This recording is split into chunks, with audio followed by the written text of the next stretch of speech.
Valve has new games releasing soon that will shake up the entire gaming community. Today I will go over everything Valve is working on, from getting 50 Game of the Year awards and even getting a best PC game ever. Valve was always ahead of the curve and was known to release groundbreaking games. But why did they stop?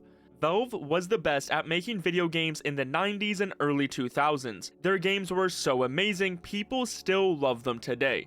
In just 14 years, Valve made 19 incredible games that changed gaming forever. They also made Steam a place to buy games online. Valve became obsessed with Steam. As it grew, Valve lost sight of what made them special. They chased these shiny new toys of virtual reality and handheld gaming, leaving their core fans in the dust. Gabe Newell said in an interview they were jealous of Nintendo for their ability to create games side by side with their products, which led into things like Half-Life Alyx for Valve's Index. From 2010 to 2024, Valve almost released half of the number of games as they did in their first 14 years. Many are just tech demos for their products. The ones they did release, like Artifact, failed completely. So as promising as Valve's technical innovations were, fans felt betrayed that Valve was no longer what it used to be. Some of the complaints were that Valve abandoned their popular franchises. There was also TF2, which seemed like Valve gave up on, letting cheaters take over with no big updates for years.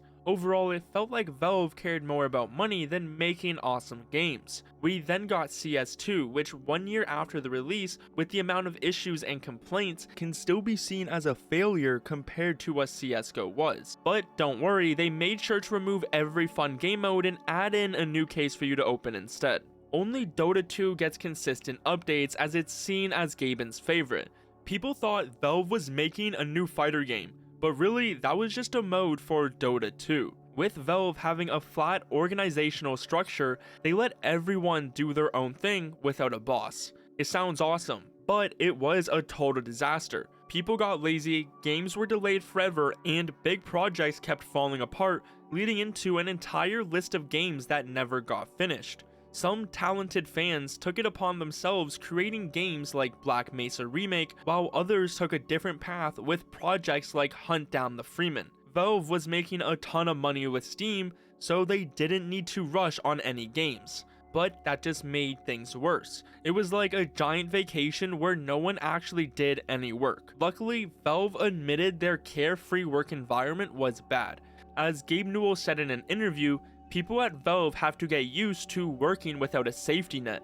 Everybody thinks they want a lot of autonomy and to be self-directed. Turns out that a lot of people don't. Even Robin Walker said, "We, Valve, sort of had to collectively admit we were wrong on the premise that you will be happiest if you work on something you personally want to work on the most," indicating that Valve had room for improvement in their work structure. Within recent months, it seems like Valve may be trying to return to their former glory. Team Fortress 2 was on life support for years, plagued by cheaters and neglected by Valve. Fans felt abandoned and hopeless, but a miracle happened. Valve ripped out the cheating bots and added new content into the game. Plus are even working on a new comic book, a dream come true for those players. There was also the massive Half-Life update a few months ago to celebrate the 25th anniversary, showing Valve still cares about that game. Dota 2, of course, doesn't even need to be mentioned with the amount of updates it gets. CS2 though has had a huge list of problems since release. The anti-cheat, all the missing content, and just overall terrible performance.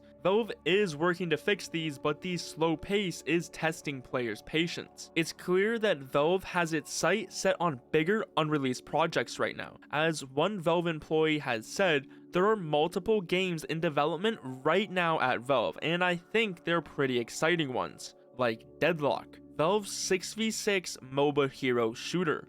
Although Valve has not officially announced it, is not secret. There have been thousands of playtesters every day for months, and anyone, if they want to, can get invited.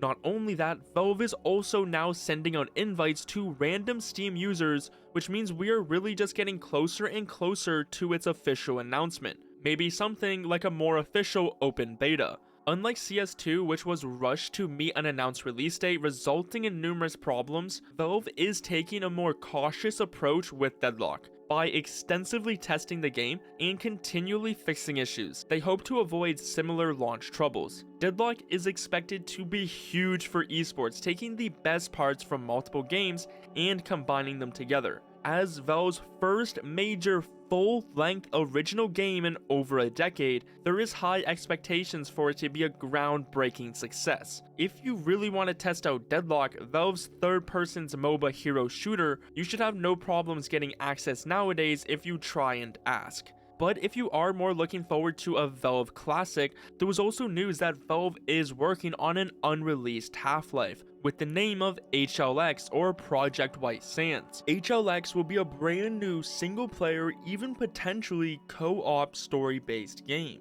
This was great news for the classic Valve fans who have been waiting on something new for years and originally fell in love with the series. Valve has had multiple cancelled versions of Half-Life 3 over the years, but now with Project White Sands having voice actors, Valve must have made some good progress. There are a bunch of other leaks for HLX, like new icons, Zen jellyfish, Zen gorillas, and HEV suits. Robin Walker even confirmed in an interview, "We absolutely see Half-Life Alyx as a return to this world, not the end of it," which is why there might be Valve employees who have been working on unannounced projects, like this one which claims it was never before seen gameplay, developed AI, and puzzles from scratch, which seems oddly familiar to something for Half-Life. Not only this, we know from leaked court documents, Valve usually hires more employees around game releases. For example, with Half-Life Alyx, you can see Valve went around 180 game employees in 2017 to 200 in 2019 right before the release,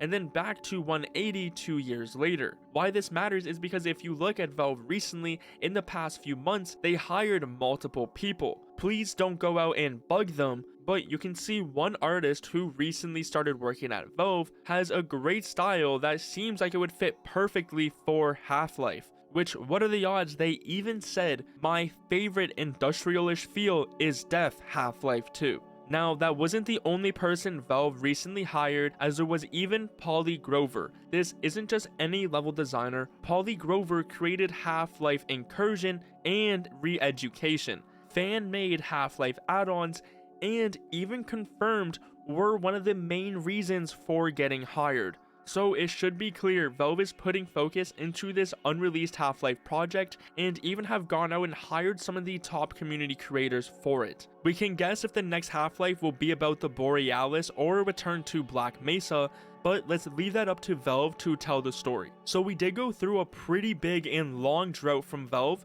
but all signs are pointing to them having some exciting things planned for fans within the next few years. Valve really was just a victim of their own success, going from one of the top game developers to maintaining the top gaming platform, and then more recently claiming to be a hardware company, slowly moving away from what fans knew Valve to be. But it seems we are in the middle of Valve's comeback. TF2 is playable with new content, Deadlock is around the corner, a new Half-Life is coming, and we can assume other games like CS2 and Dota 2 will continue to get updates and improve. Even on the hardware side of things, there is the new Steam controller Valve worked on that's releasing in Japan. Plus, the hint from Gabe Newell that their next VR product will be influenced by the Steam Deck, so we'll have to see what they really have planned. Will Valve come back stronger than before is something we will be finding out very soon. It's clear they have major things in development right now, so make sure you subscribe to not miss any Valve news.